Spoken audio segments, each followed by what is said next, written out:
Welcome to a new episode of the Rebel Radio Podcast, found at therebelradiopodcast.com, where you can find all episodes and all the links to all the awesome apps are on Spotify and all those good things. Man, is anyone out there, this time of the year, you do your Spotify wrap. If you use Spotify, where it shows you what you played this year, and as usual, Pearl Jam's number one for me. No surprise there, it always is. But you can do it for your podcast too. Now, I've been lazy this year. I really haven't listened to a whole lot of podcasts this year. And I find myself watching more video podcasts than I used to. And so I'll turn on YouTube and watch stuff.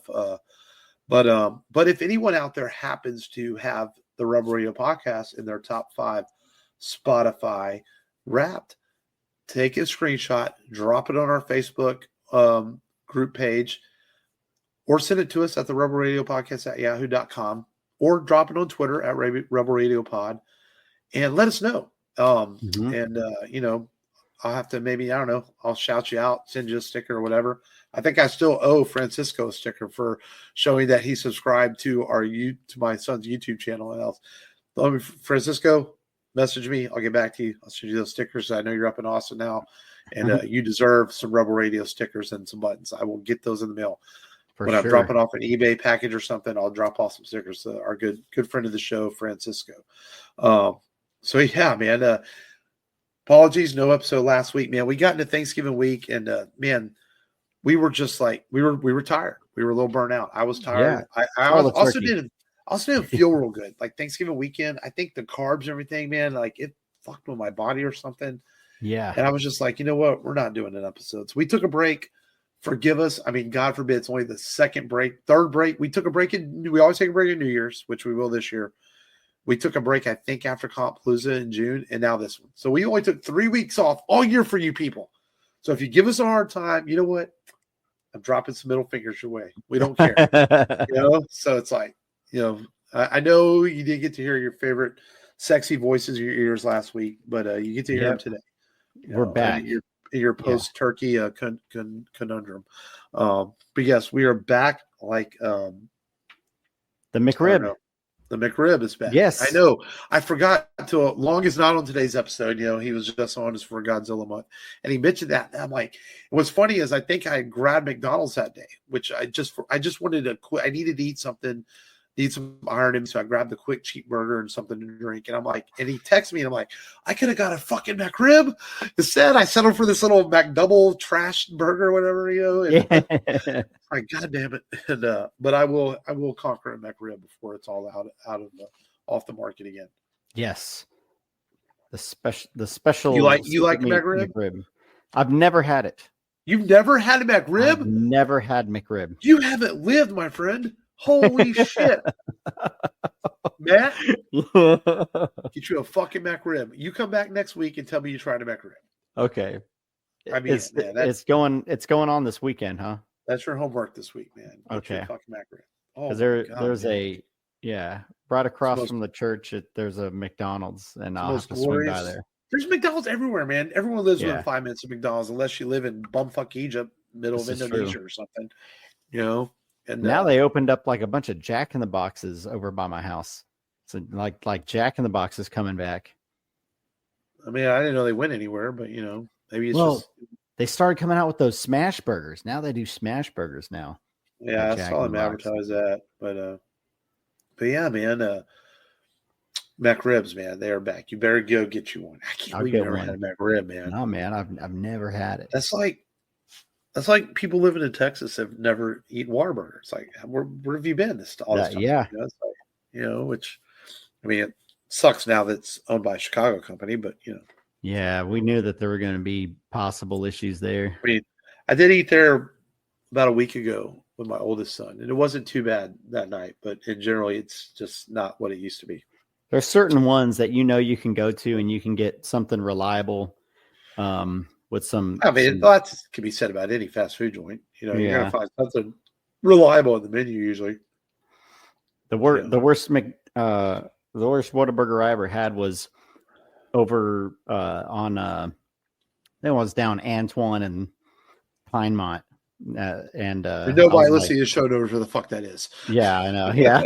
And it was like, kind of like a ghetto part of town. I was just like, I'm going to swing by here. And the bread was like fucking like concrete.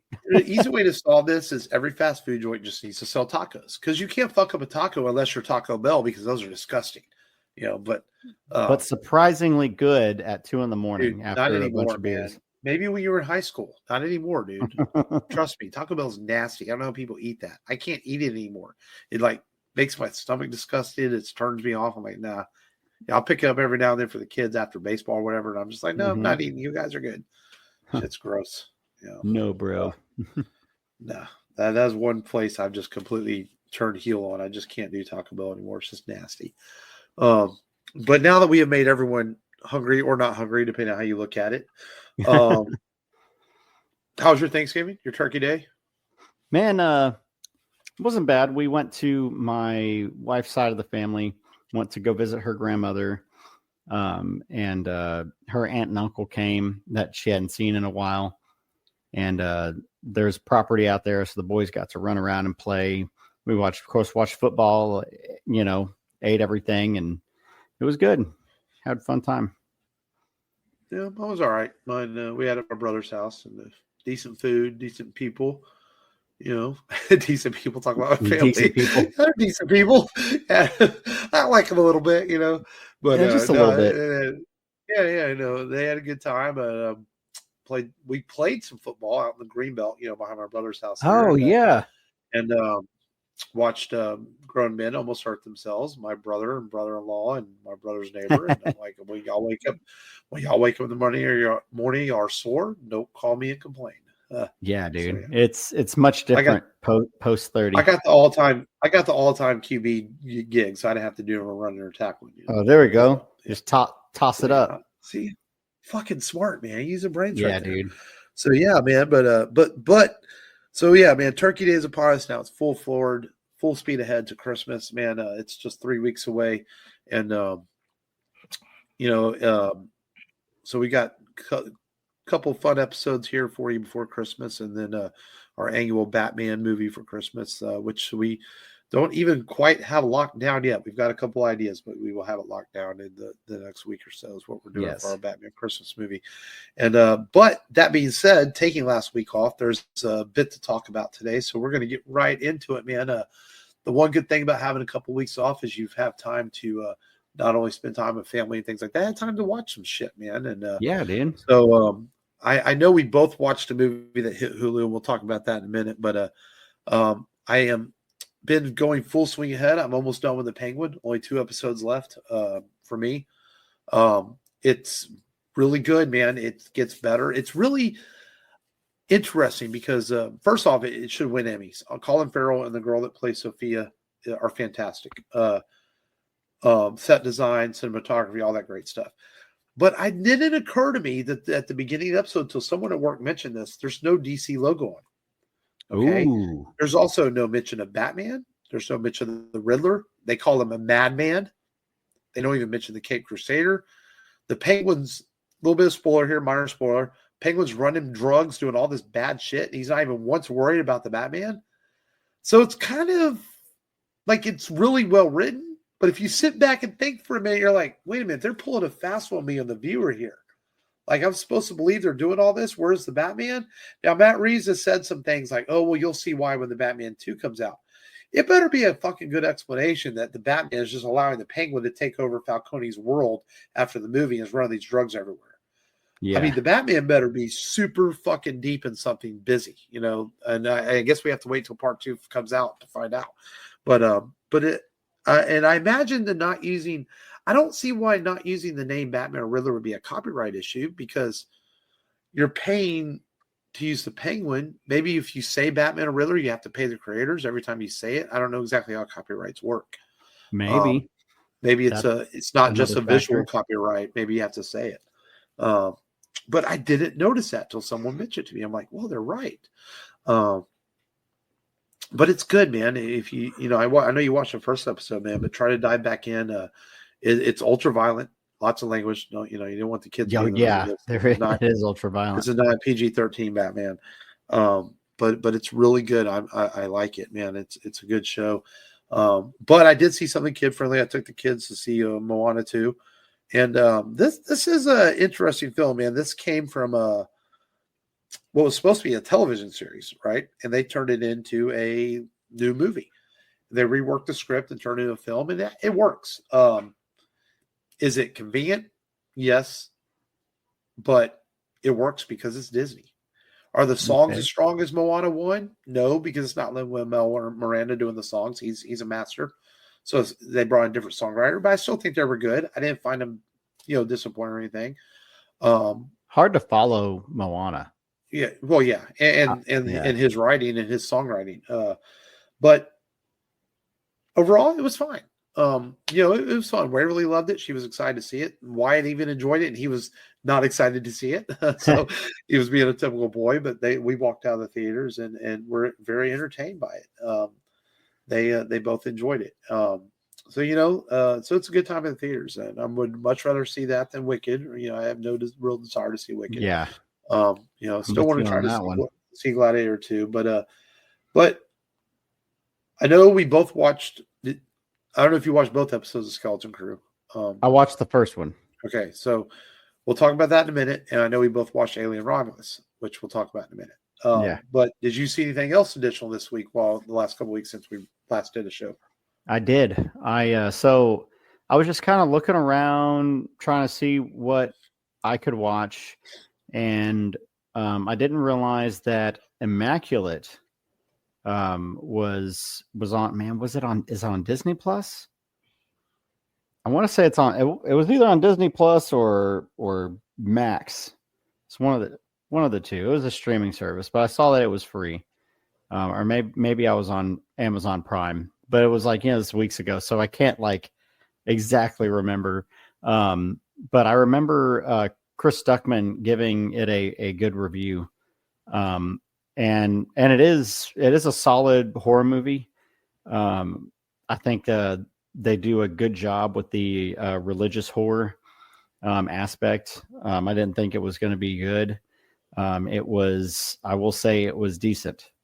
And Sydney Sweeney, I'll say she did a good job in it. What she's asked to do. Now I know why you watched it. Oh yeah, that's exactly why I watched it. It is. I ain't gonna lie. She's got a body, but otherwise she's kind of plain. Yeah. She has a slightly above average face.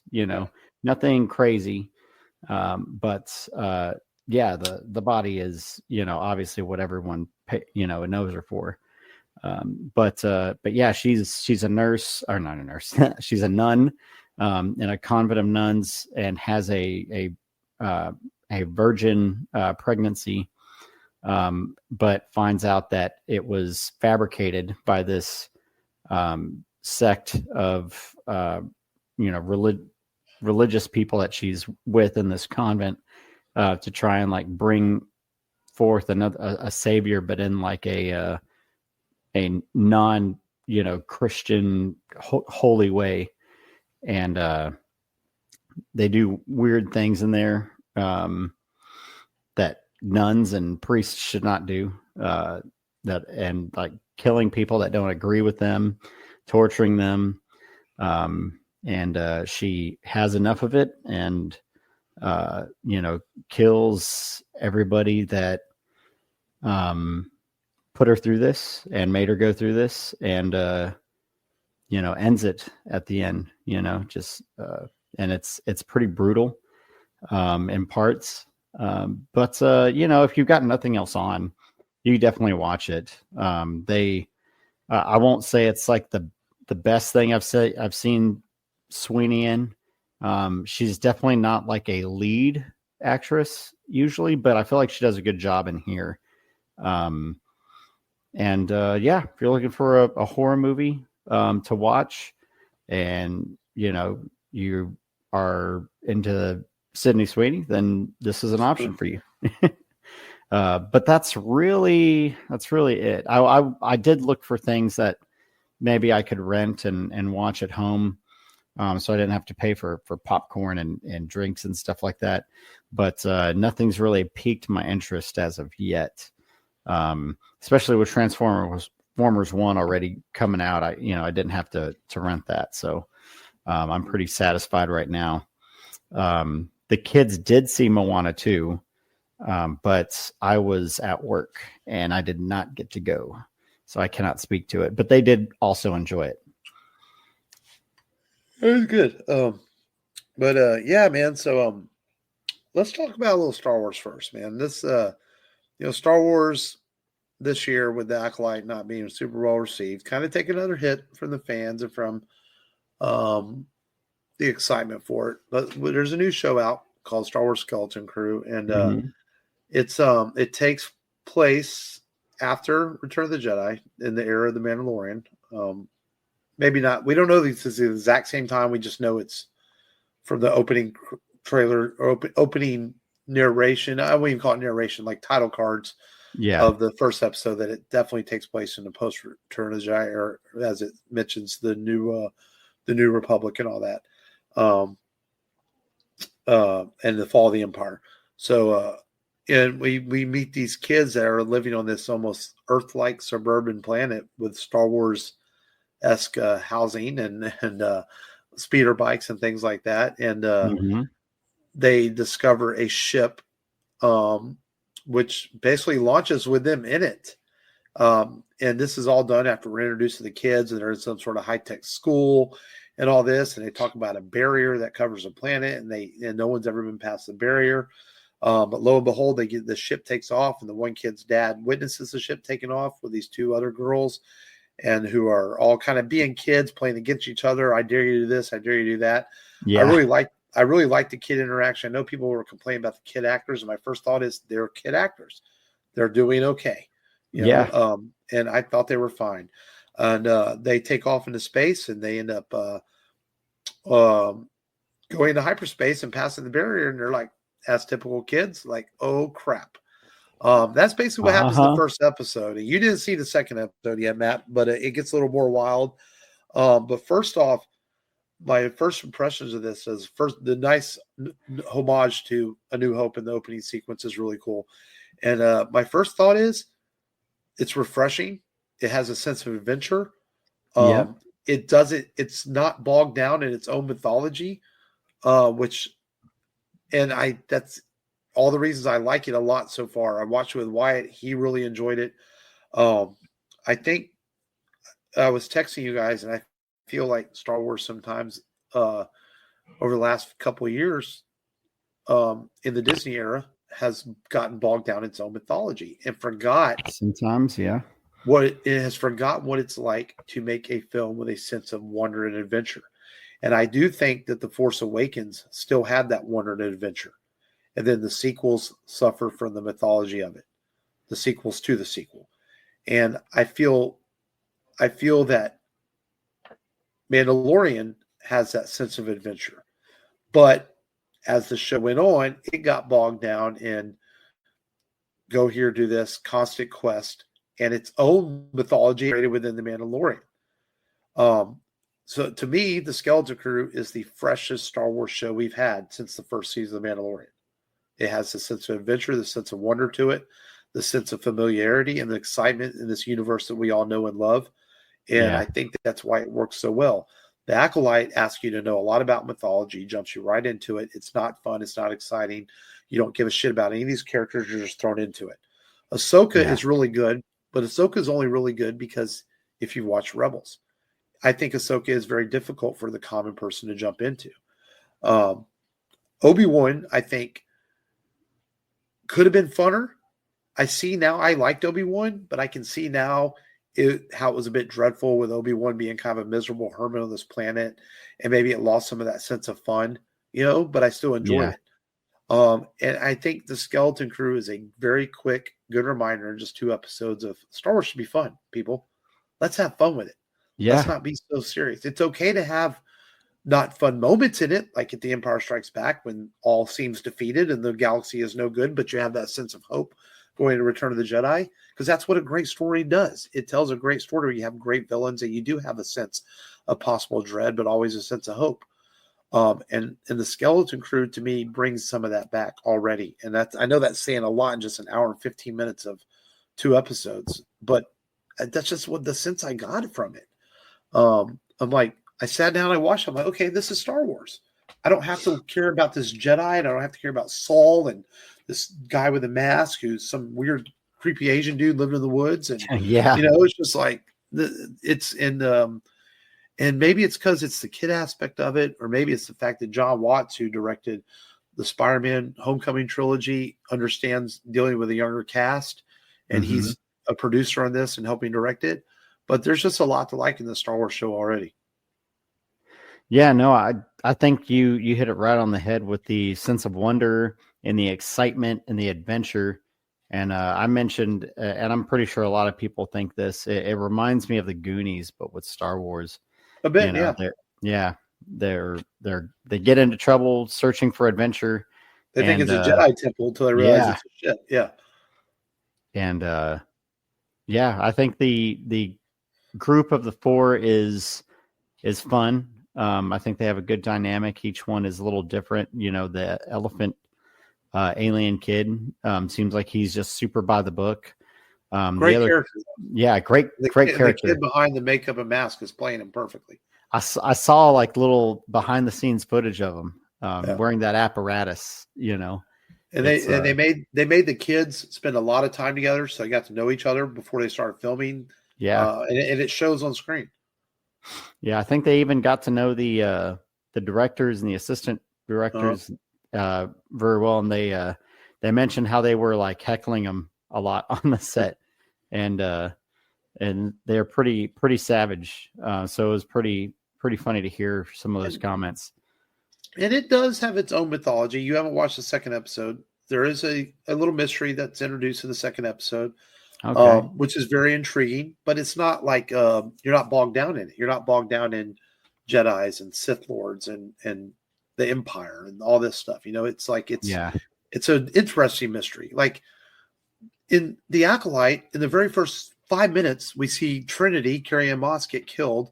You're thrown into this mystery for this character you don't give a fuck about, and so you have no investment in it. In this, by the wonderful introduction they give you in the first episode for these 4 children and this world they're living in, you're invested right away. So when the mystery comes in the second episode, you're like, okay, this is cool. I want to know what's up.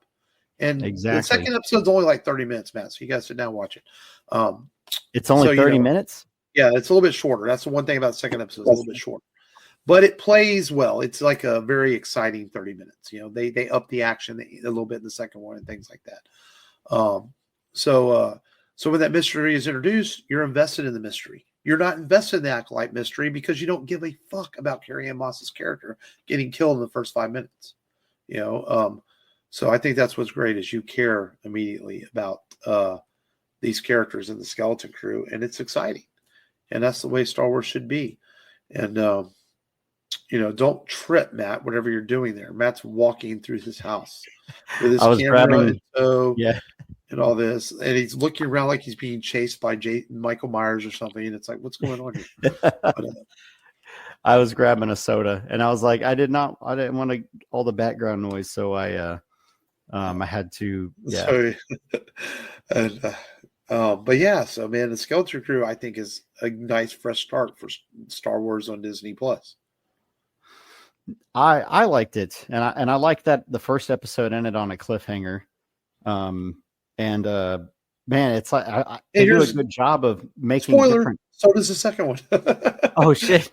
Cliffhanger. Yeah. Well, good then. Good. It's because that makes it just all the more interesting. And they're not forced cliffhangers; they make sense. Yeah. Like I thought the first one ending with the kid screaming going to hyperspace was perfect. I'm like, oh, it's cool. Like, oh shit, where are they going? It's like, okay, at least the dad saw it so that an adult knows what happened. Right. Because it's like I think sometimes when you're a parent, you're like, oh my God, that's scary. You don't know where your kids are. But you can kind of empathize with the adults a little bit more sometimes now. But yeah, I enjoyed it. I liked it. I think Jude Law's in it at one point. I've seen him in the promos, so we'll see whenever we get him. Episode. He does appear in the second episode. Okay, I'm gonna have to check it out tomorrow. Yeah. But yeah, man, it's good stuff, man. So if you haven't watched it yet, give Star Wars Skeleton Crew on Disney Plus a shot. And also hitting this last couple weeks on Disney Plus Hulu was a movie I really wanted to see in the summer, just never got around to seeing it. And that was Alien Romulus. This is cool because it acts as a standalone film. You don't really have to have seen the other Alien films that are going to be familiar with what Alien is. But yet it also acts as a pseudo prequel. I wouldn't say sequel. It's a sequel. Oh yes, yeah. Well, it's 5 years after Alien, so it's not even a sequel. You can't call it a sequel either, though. Even though it is related to Alien, the fact that they have this space station has somehow found the alien from the first one floating in space, and they're bioengineering it to recreate it, which is horrible to think that you want to recreate these creatures. And these kids that are escaping from a mining colony end up on this station. And, well, they have to deal with what's on the station. That is face huggers that impregnate you and turn you into alien. And I've seen some flack online about how fast aliens grow in this, but I feel like, and we're going to go into some spoiler territory. Yes, there's aliens. I know the trailers did a great job of selling this as an Alien Romulus, but no, there's a bunch of aliens in this. It's not just one, which I thought was a nice surprise. I really like, this is fucking cool, because I was thinking it was just one alien. When I see the movie and they're all crawling everywhere, I'm like, oh shit, this is on right now, So, but I guess it's alluded to that because they're bioengineered, they grow faster. It's kind of what I got out of it. And nice callback by having, I can't think of the actor's name. He played the android. Bilbo. Bilbo. He's passed away, but his estate allowed them to use CGI and animation to bring him back to life for this film. And to connect the original film with this one.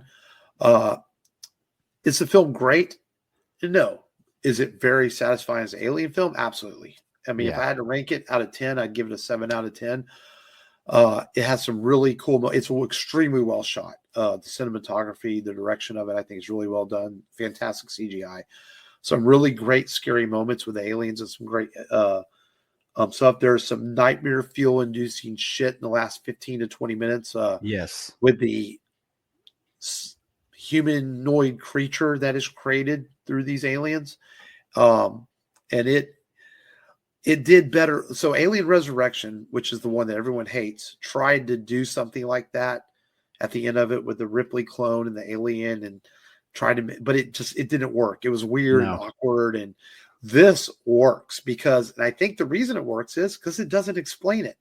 This shit unfolds in front of your eyes and you're like, I literally was watching the screen mat going, what the fuck is going on here? This is fucked up as this alien creature is born. It's like, it's scary. And he is creepy as shit. Yes. And you're just like, holy shit, man. And it is, but it's badass too. It's like, the movie's gory, it's bloody, and it's freaky. And it's not scary in the sense of it's like jump scares. It's not a horror movie or anything like that. It's just horrifying as what's going on. The tone is really good. Fede Alvarez, who of course did the Evil Dead reboot, did a really good job of just setting the tone and the ambiance of the ship to, it's dark. They're walking in the water. They don't realize what's in the water.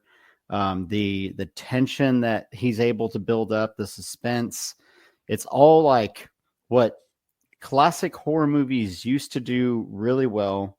Well, classic horror movies did really well that modern horror movies kind of, abandoned in lieu of like maybe jump scares or gore or just something that's just going to freak you out, usually in the form of violence.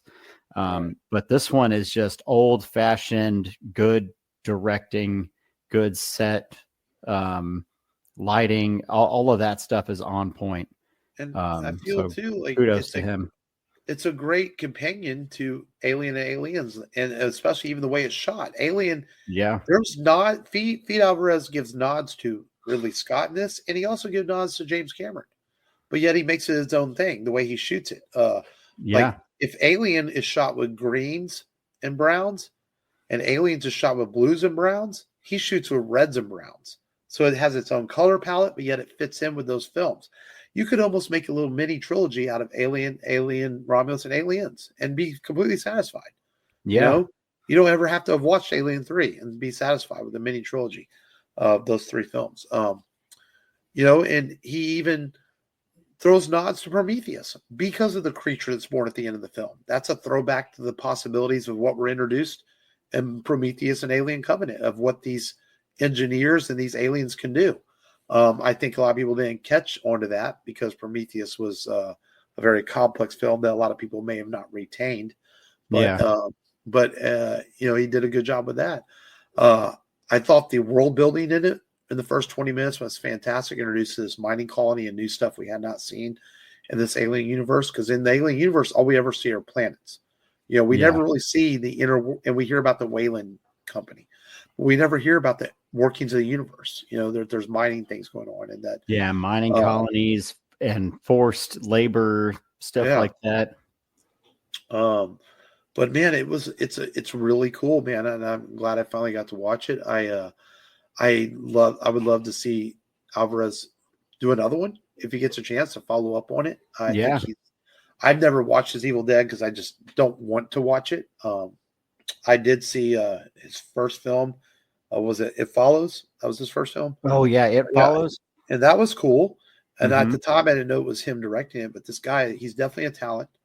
And we'll see where he goes in his future directing. But he pulled off a remarkably well done alien film. Well worth watching, man. I think for sure.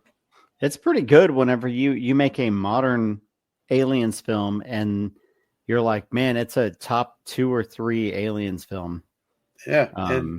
It's not hard to be a top 3. I don't think it's better than Aliens or Alien, but I would put it number 3. Number 3. Yeah. I think Prometheus is really good, but Prometheus is also like very just slow and complex, and it's not a sexy film to watch, like going through the Wayland Company creator. Alien Covenant is a hot shit mess.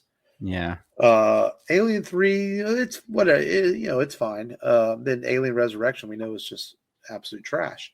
Yes. This is definitely a top 3 alien film, and I know Ridley Scott and James Cameron gave it high praises. And remember, this is the film that Ridley Scott was very much against. He did not want it to be made. Ridley Scott said, no one's going to make alien movies anymore except for me. But he didn't have time to do it because he's busy making Napoleon and other shit.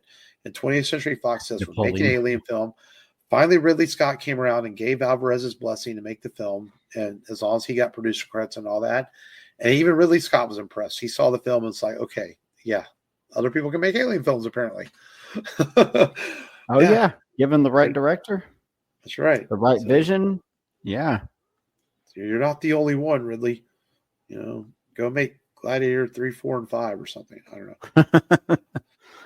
Gladiator 3. You could do a whole episode of just how interesting of a director Ridley Scott is. He makes, Alien and Blade Runner and Black Hawk Down, and then he makes things like Napoleon and you go look at his IMDb list and you're like, wow, he made that. Some movies you've heard of that are really bad or not well received. Ridley Scott's a very interesting director. Like every director has that 1 or 2 bad films. Even Spielberg has made a bad film or 2 and things like that. I mean, James Cameron might be a rare exception, but the guy's only made like 6 films. But he made Piranha too. But Ridley Scott has some really interesting films that he made. You're like, wow, he made that. And that wasn't very good, but it is what it is.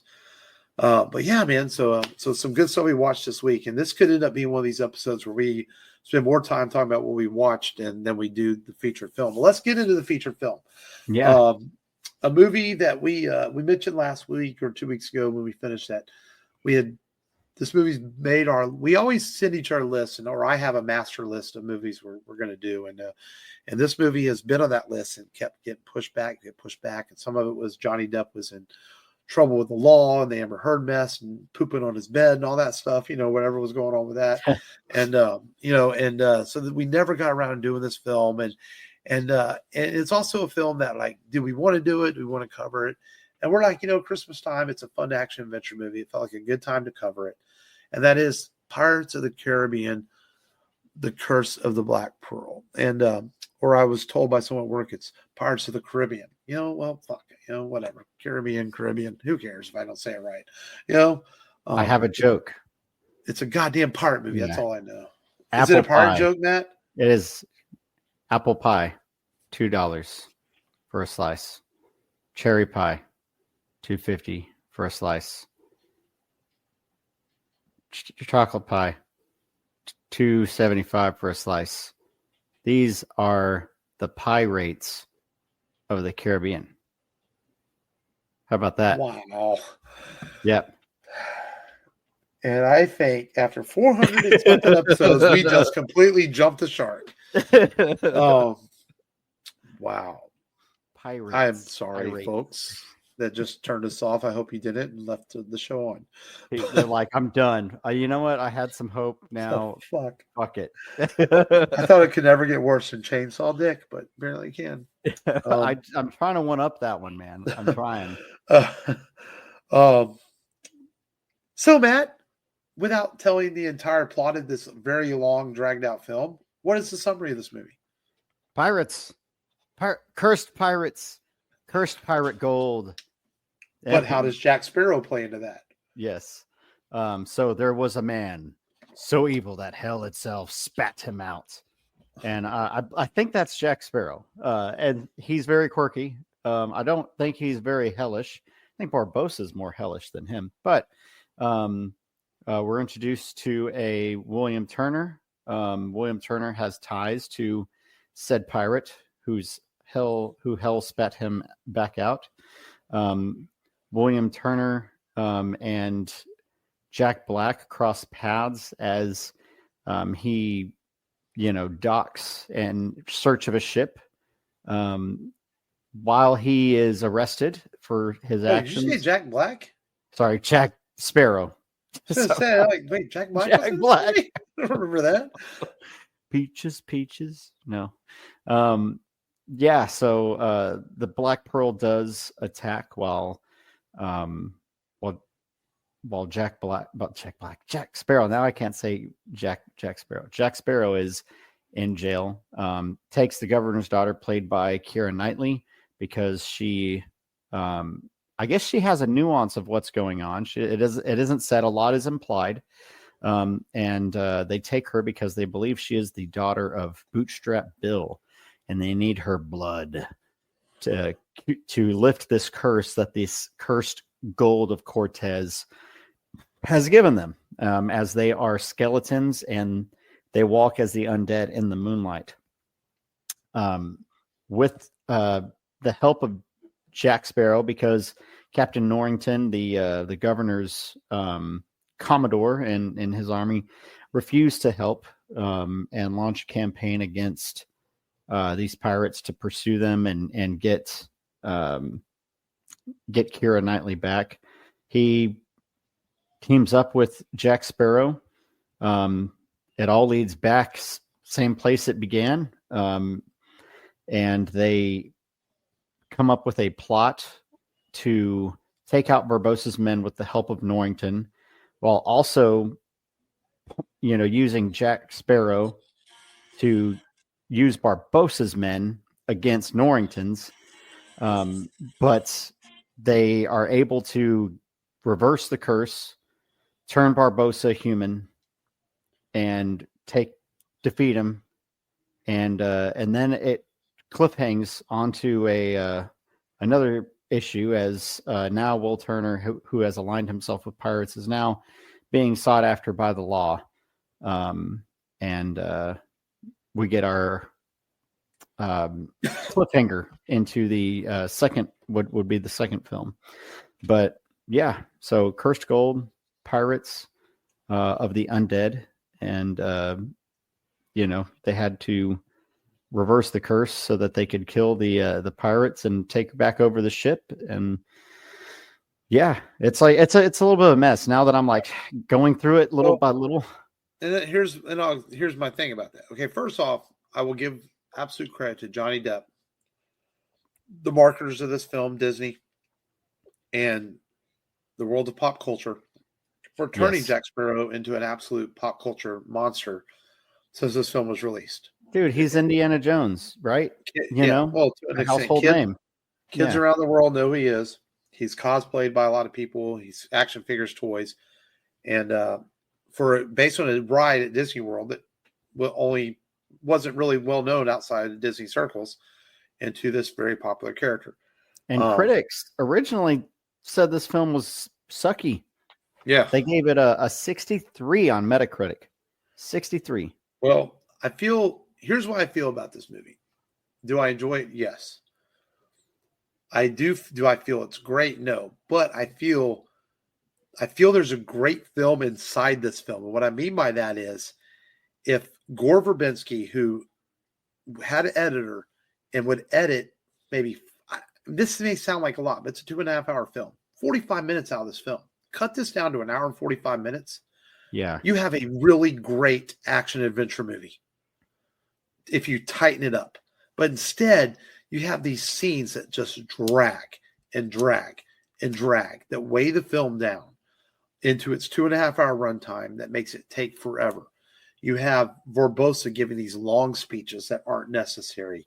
You have Jack Sparrow doing goofy stuff that's not necessary. Yes. And that's where the film hurts itself.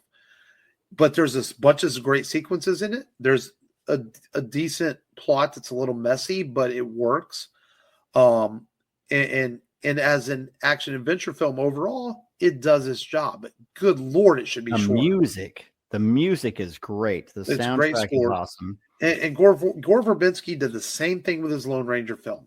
That was not as terrible as people think it was, but it's just long and drags out. Yeah. If you shorten that Lone Ranger film up, it's a better film. And it's the same thing. He does the same thing in this film. It's like, dude, edit your films down. And you think that's bad, watch the second one. It drags even more. I remember watching the second one in theaters going, is this thing ever going to fucking end? Remember the scene in the second one where he's on the wheel going down the hill? My God, that seems like 20 minutes for what? Yes. Just to watch him flop over and act goofy? A massive, and they overdid it with the comedy. They realized what they had. Yeah. They realized what a comic icon they had, and they decided to fucking put it on steroids the next couple films. But there's some cool shit in this. I mean, it's got pirate shit, which is cool. It's got pirates turned into ghosts, which are pretty cool, which is cool special effects. The whole idea of the curse and the cursed ship, and then the twist at the end that the ship is actually Jack's. It's his crew. We find out. I mean, that twist was nice. There's some really good stuff in this. It's really well done. That borrows from classic adventure movies, a la Indiana Jones and things like that. So there's a lot to really like in this movie if it had just been a little shorter. I remember seeing this in theaters and really enjoying it. Yes. I didn't enjoy it as much now, watching it now. I see the problems in it, and I see how it's just bogs itself down with just too much going on and too much insanity instead of having a little more focus in it. But Jack is great. Orlando Bloom comes off his success with the Lord of the Rings films, and he's good as Will Turner. Keira Knightley's the pretty face, and she certainly is pretty doing her thing. The actor who plays Barbosa, oh my God, why is his name escaping me? Man, I like him as an actor too. He's Jeffrey Rush. Jeffrey Rush. He's very good as Barbosa. I like watching him in the role. So there's a lot to really enjoy about this film, man. It's people on IMDb they give it 8.1. I mean, overall, this whole saga there's 5 films now, I think, in this series. I mean, they're fun. Some are better than others. It's, we got there's talks all the time. Just in the news the other day, I'm seeing that they still are thinking about bringing Jack Sparrow back either for another sequel or a reboot or a soft boot. But, because it was a highly successful franchise. I know this one made a lot of money. They all made a lot of money. That's why they kept getting them made. Man, Orlando Bloom in this thing. to what a trio. These three movies were really close together. And I don't mean the pirate movies, but Lord of the Rings, The Two Towers, Pirates of the Caribbean, boom, boom, boom. It's like, to me, Orlando Bloom at that time. And I remember him, in these films and in the Lord of the Rings films, and people were just like, man, Orlando's like the next guy. And, yeah. Especially since Troy came out in 2004, the next year. Yeah. Oh yeah, Troy. Dude. Yeah. He was a massive star for a little while there. He was the It guy. Who's that really handsome guy from Lord of the Rings? Everybody wanted to cast him, because he was unknown until Lord of the Rings hit. I remember my cousin wanted my mom to try and find her an Orlando Bloom pillow. So she could sleep next to Orlando Bloom's face. Drool on Legolas at night. Yep. drool on Legolas at night. And I always remember that whenever Orlando Bloom is brought up. She really, really liked Orlando Bloom. Yeah. Even Keira Knightley, this was her stardom success started with this film too. She had been in a few things, but this was really blew her up, and she started getting a lot of roles after this. And in a sense, it was Johnny Depp's comeback film. Not that he ever went anywhere, but this brought him. He went from being Johnny Depp was a teen heartthrob, kind of serious actor. He'd done Donnie Brasco and things like that, into a comedy action film in which kids adored. It suddenly made him a household name, not just through adults, but children knew who he was too. So it changed his career. So this was quite a career-defining moment for several people in this film. And like I said, it still holds up well. I didn't like it as much watching it now, but it still holds up. It's still a fun movie. Yeah. It just needs to be maybe 30, 40 minutes shorter. I think it could have been such a better film. And then as far as film franchises, it's actually the 10th highest grossing film franchise. So that's pretty darn good to be a top 10 grossing franchise. Oh yeah. Yeah. I know these movies played very well overseas. Johnny Depp was a big name overseas and did well, and they did well in America too. I think this one did a couple $100 million or more over in America. It did in America. I know worldwide it was like 650 million. Worldwide it was excellent.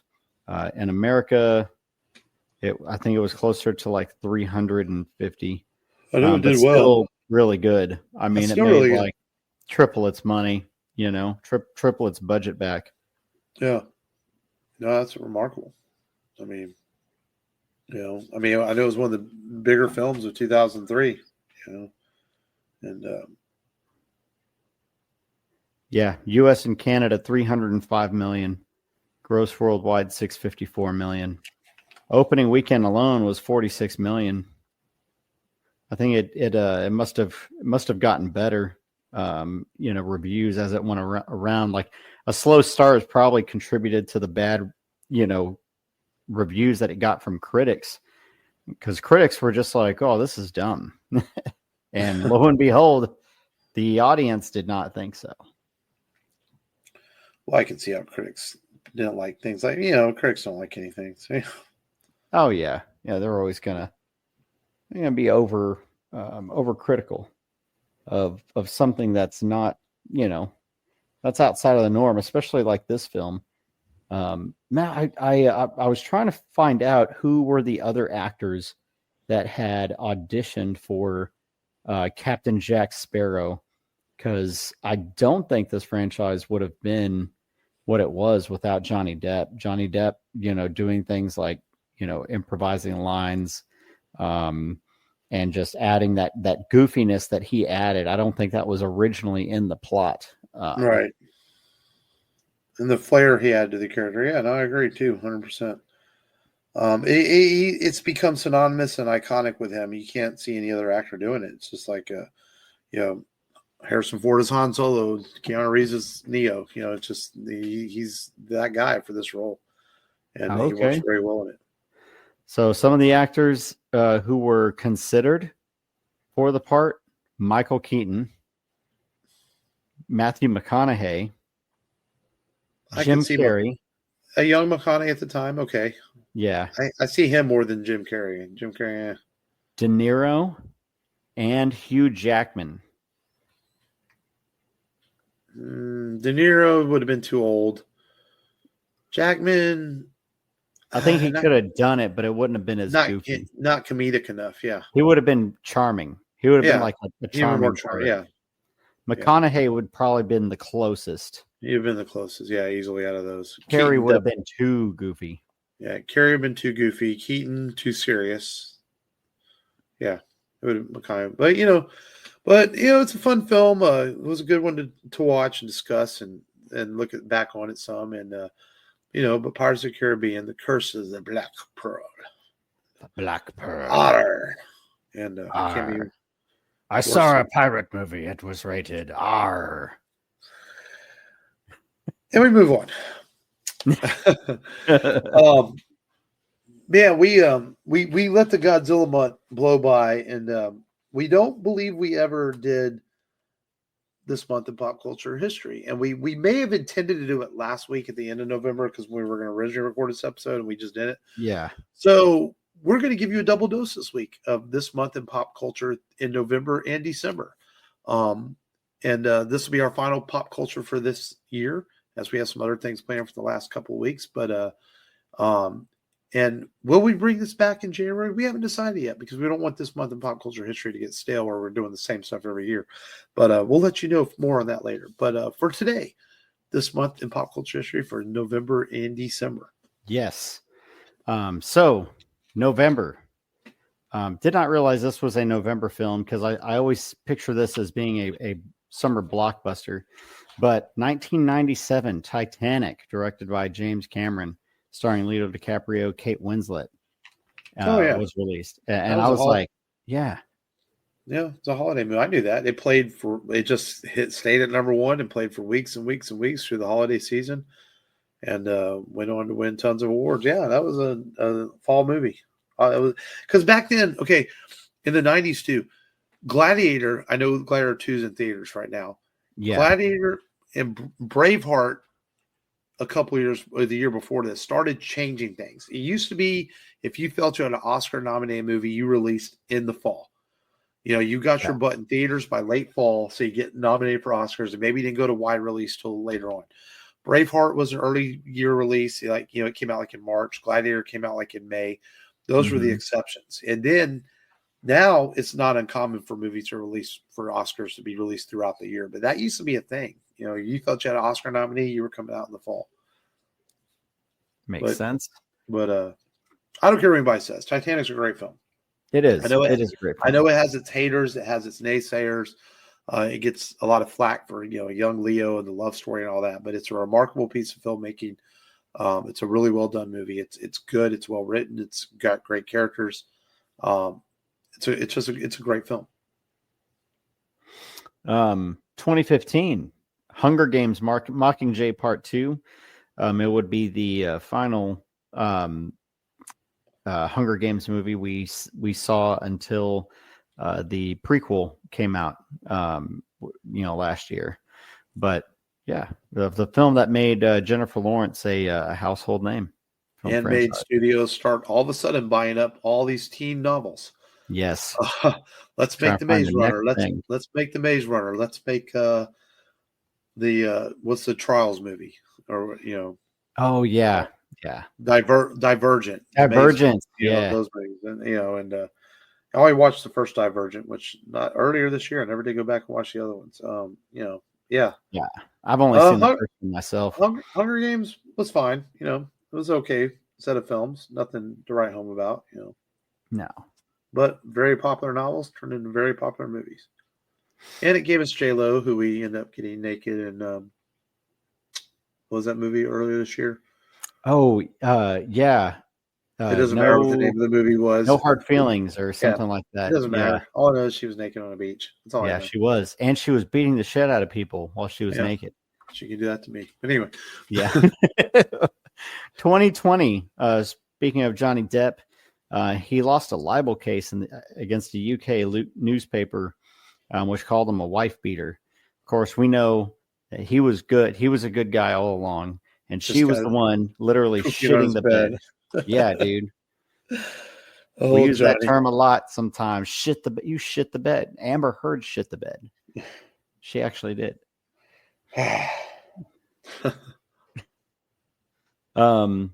Recently, a new Wizard of Oz movie came out, and guess what? November 1956, 1939 film The Wizard of Oz, televised for the first time, of course, starring Judy Garner, and I don't know the other actors' names, but I have no Judy idea. Garner, yeah. Hey, Wizard of Oz, it's like, I respect it. I've seen it.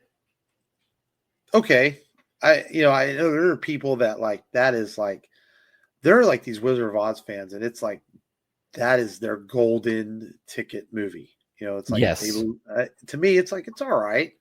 I appreciate it for what it did, being released in the 30s, and the marvelous amount of filmmaking that went into it with set designs and costumes and the effects work they did back then. I can appreciate it, but Yeah.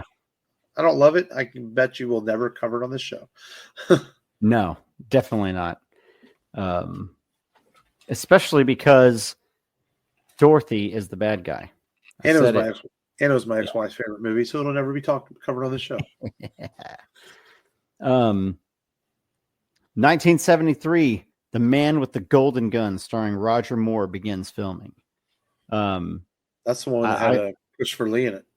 Yes, had Christopher Lee. He was the man with the golden gun. Not a very good Bond film, an okay Bond film. It has some moments in it, but every Bond movie has some moments in it. But it was okay. Not one of the better ones. No.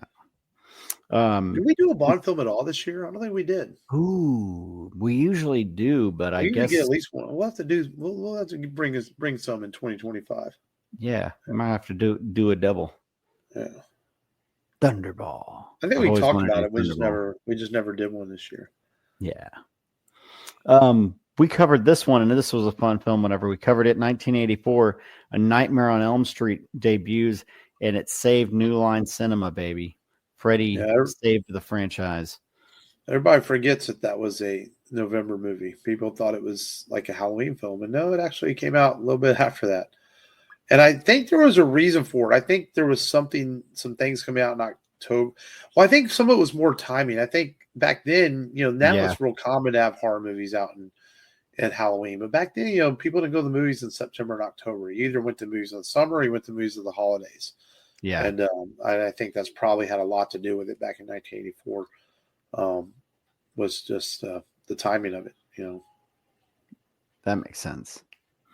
I did not know about this, but Walt Disney in 1940 became an FBI informer for the LA office.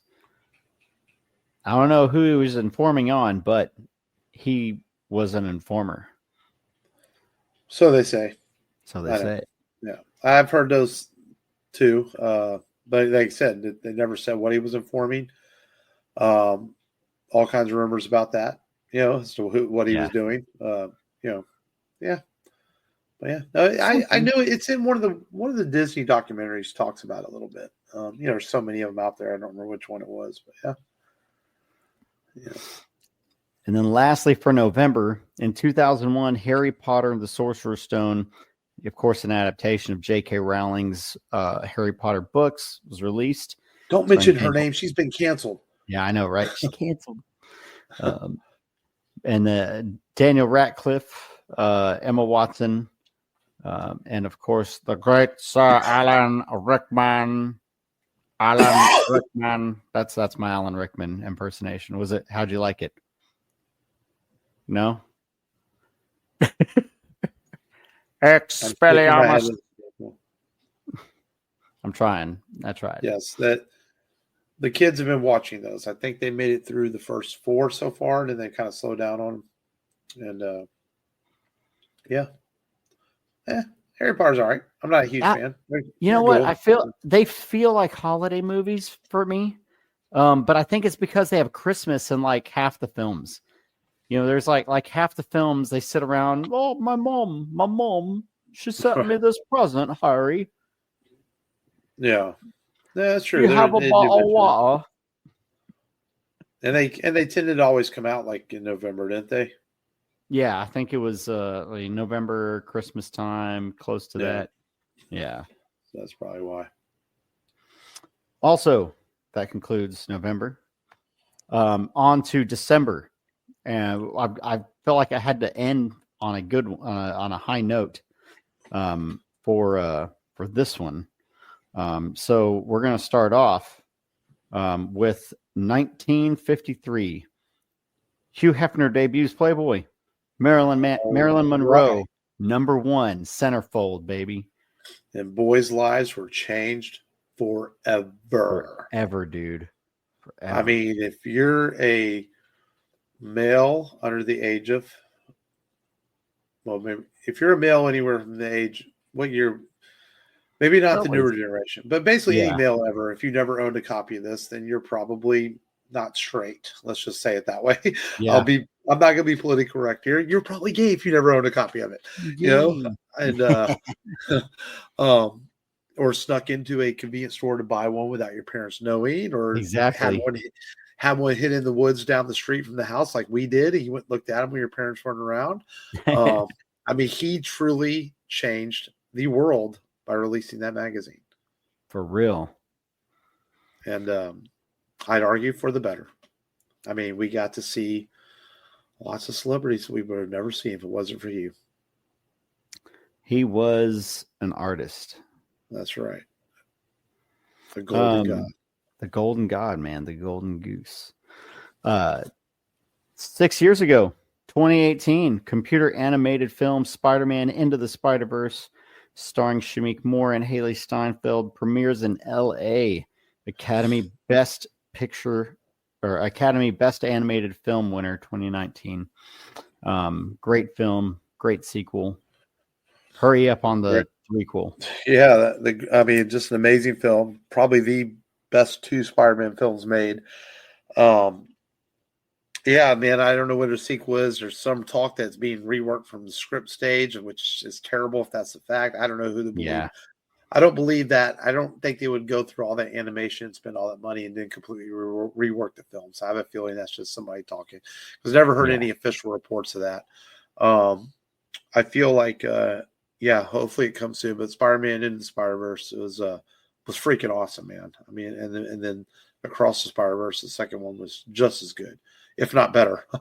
Honestly, yeah, if not better. Yeah, I can't wait for that trilogy to end. Spider-Man film. Spider-Man so good, man. Just so fucking good. You watched wrestling before you came on today. And so in December in 1991, Hulk Hogan defeated The Undertaker at this Tuesday in Texas. I guess that's what they called it. I don't remember anything being called like that. At the Freeman Coliseum in San Antonio to become the 4-time WWF champion. Brother. I mean, 91, they would have probably had pay-per-views by then because WrestleMania started in 84. Mm-hmm. Was it 84? Yeah, 84. I think it was 84, yeah, because in 80... This year was WrestleMania 40. So, yeah, it could have been a pay-per-view event, some sort of special event. Yeah, who knows? But, I mean, Undertaker is Hulk Hogan is my favorite classic wrestler of all time. Yeah. And then Stone Cold and The Undertaker are two of my favorite wrestlers from my era, growing up. And so, yeah. 2001, Ocean's 11, directed by Steven Soderbergh, starring George Clooney, Brad Pitt, Matt Damon, and Julia Roberts. Premieres in Westwood, California. That movie just made the news lately about, I guess there was an actor in it. There was an actor in it that, not a super known actor, but he had a part in it and he passed away. Oh. Yeah. And George Clooney released a statement. Yeah. It's a good film. The sequel, the second one kind of sucked. The third one was okay. Ocean's 13. Yeah. But Ocean's 11 was a good movie. It's a remake of a Rat Pack film starring Frank Sinatra. It was a remake, but it's a good heist movie. I would never say never on the podcast for cover that movie, but I think I even thought about it before and just never really found a spot to actually do the film. But heist movies. Heist movies there's a lot of them out there, but they either come across all the same. So to do a heist movie, you want to find one that's unique. Like I think Inside Man with Denzel Washington is a very unique heist film. I do think Ocean's 11 is fun. There's some good ones out there. But yeah, Ocean's 11 is a very, very popular one. 2022, we did a James Cameron film last month, and then we got one for December as well. 2022, James Cameron sci-fi sequel, Avatar, The Way of Water, starring Sam Worthington and Zoe Saldana, premieres in London. I do remember that being we did a December James Cameron film last month?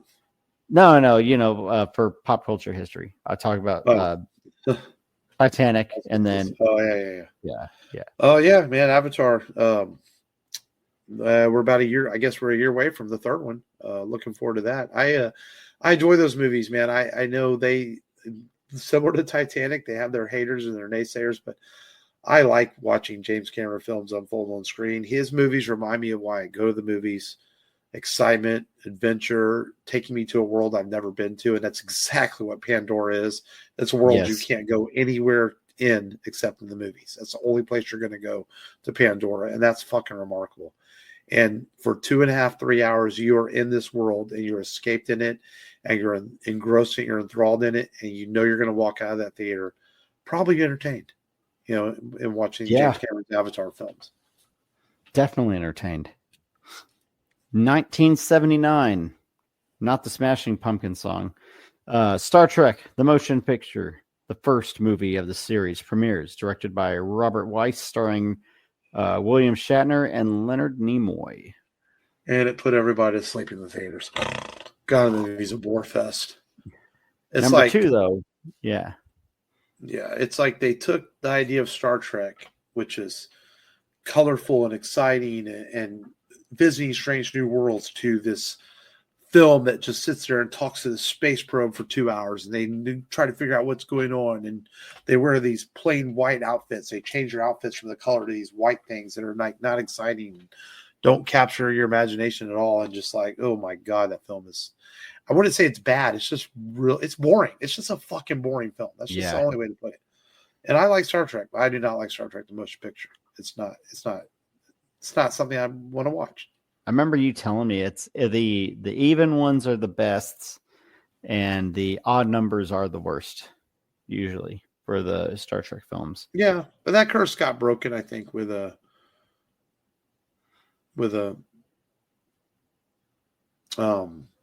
like, I like 3. 3 is good. Search for Spock, which we covered earlier. Yeah, I don't mind. I don't mind 3.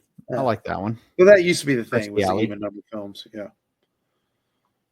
This one's for Frank. In 2005, Brokeback Mountain released, directed by Ang Lee. Brandon Frank dropped For people that don't know, Frank is one of our original hosts on the show, and we crack jokes at him now and then. I was like, random Frank drop. Brokeback Mountain, yes, one of Frank's favorite movies of all time. And we'll leave it at that. Frank, raves about that. Knows. He says it deserved all the Oscars. He liked that movie so much, he says should win the Oscar every year for the rest of eternity, no matter what other films come out. I'm like, that's, Frank, there are other movies that come out. He's like, but none will ever top it. None ever. It's the best. That's right. He did better say than that. The Crying Game. I didn't think anyone would be better than that. True story. Another one for Frank. 2017 in December, Star Wars: The Last Jedi, directed by Rian Johnson. Oh my God! Of course, the original cast. He hates that film so bad. It's like, dude, it's not that bad. It's not a bad movie. Just because it goes against what you wanted it to be, because you wanted 60-year-old Luke Skywalker to jump around with his green laser sword and fuck people up. Sorry you didn't get it. I'm sorry. I like The Last Jedi. I know there's people that are groaning in their ears right now going, oh, you like? I don't love it, but I don't dislike it either. I like it. I will argue it is the absolute best shot of any Star Wars film. Cinematography-wise, it's a beautiful film. It's remarkably good-looking film. the scenes on the salt planet at the end, I can't think of the name of the planet where Luke projects himself to Kylo and all that. My God, that cinematography is amazing. I mean, just a beautiful film at the end of it.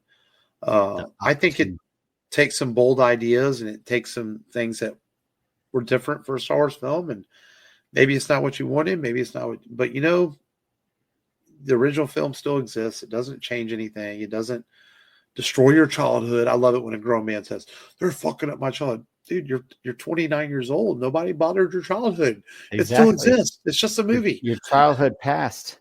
It's like, what does that mean? You fucked up your child. What? What does that mean? They can't go into the past and fucking take your right. Saturday morning cartoons away from you. That's it, man. Replace them with, you still sat there. You ate your Fruit Loops and you watch your cartoons. Yeah, man. It's like crazy shit.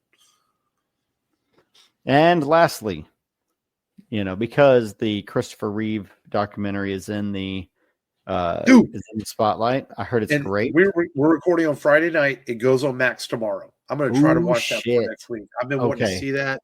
Yes. I'm going to try too. But 1978 in December, Superman the movie, of course, directed by Richard Donner, starring Christopher Reeve, Marlon Brando, Gene Hackman, Margot Kidder. Premieres. And it made you believe that a man could fly. Still, it's when we do top 5 comic book film talk or list, if we're just talking with people at work or whatever, it's very difficult for me to leave this film out of the top 5 because it may not be the best anymore, but it's still certainly very very good. Hiccups there. It's still certainly very good, and it's still it set the standards for what superhero films could be. And it gave us remarkable performances from Christopher Reeve and Gene Hackman and Margot Kidder, and may they rest in peace. And not Gene Hackman. Gene Hackman's still with us. Yeah, he's just retired. I think he's just retired. Yeah. And but Margot and Chris are no longer with us. So I love Superman the movie. I love the second one. I like the third one, Richard Pryor. I think it's a fun little film. Fourth one, not so much. But man, Superman the movie, fantastic. I can't wait to watch Superman the Christopher Reeve story, the documentary that came out. It's going to be on HBO Max starting tomorrow. By the time y'all hear this episode, it'll be out, and I'm going to try to watch it. Definitely want to see it. Yeah, same here. And that concludes this month in pop culture history for November and December. Good shit, man. So I know I've been dropping some S-bombs and some F-bombs today, but I'm going to try to be good next week because we're going to talk a children's film, a very, very good children's film. This is a family film when we say children's film. This came out from Leica Studios, who are known for doing Coraline, the Box Trolls. They use stop motion animation with a mix of some CGI backgrounds and things like that to do their films. So remarkable handcrafted films with great voice work. And we had Matthew McConaughey mentioned earlier in the episode. He's actually one of the voices in this film. And that movie is Kubo and the Two Strings.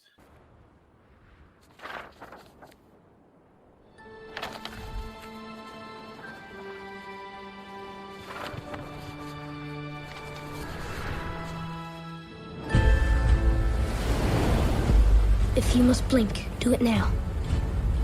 Pay careful attention to everything you see, no matter how unusual it may seem.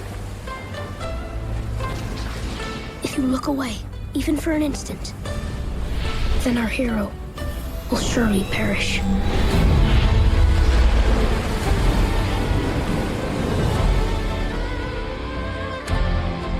It is time to follow my own path. My name is Kubo. This is my story.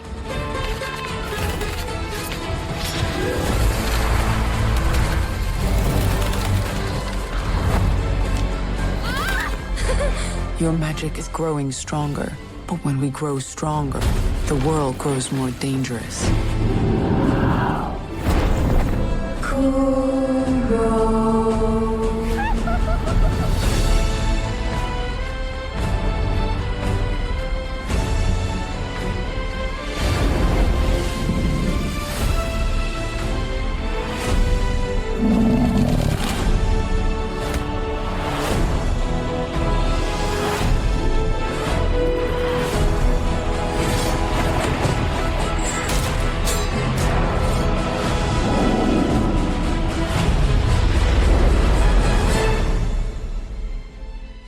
got my attention.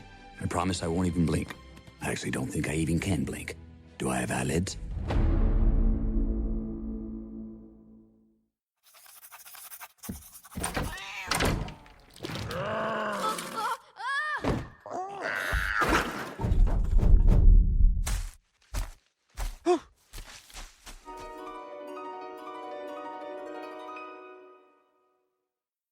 Nice. This movie is fantastic. We talked about Avatar taking you to a world that you can't go to. You can only go to in theaters. That's what Kubo is. It takes you to this world that you can only go to in a movie. And this movie was not really accessible. The Blu-rays were out of print. It was hard to get this on Blu-ray for a little bit. Yeah. It streamed on Netflix at one time, then it went off of streaming for several years, and now it's back on Netflix. So it's a good time to watch if you've never seen it. Have you seen this, right, Matt? Yeah, I've seen it once. Yeah, man. It's just such a wonderful film. I don't want to say too much until we talk about it next week. But if you've never seen Kubo and the Two Strings, take the time this week to watch it on Netflix. So you're prepared to listen to us talk about it next week, because it's just a really good film. And we're going to have a cool top 5 to go along with it next week. That has to do with animated film. So it'll be a fun one to talk about next week on the show. But until then, don't forget the rebelradiopodcast.com for all your Rebel Radio needs. And we thank you as always for listening. We do appreciate it. And as we move forward, be safe out there shopping. Don't beat anybody up for a TV that you wanted or anything like that. It's okay. There's another TV at the store next door. Try to spread some holiday cheer. And I only say that because I've already seen some people, and I haven't even done that much shopping, but I've seen some very grumpy people, and it's like, it happens, man. Calm down, people. The world's not ending. The world's not going to end because Trump got elected. Calm down, people. You can still go buy your TV and whatever.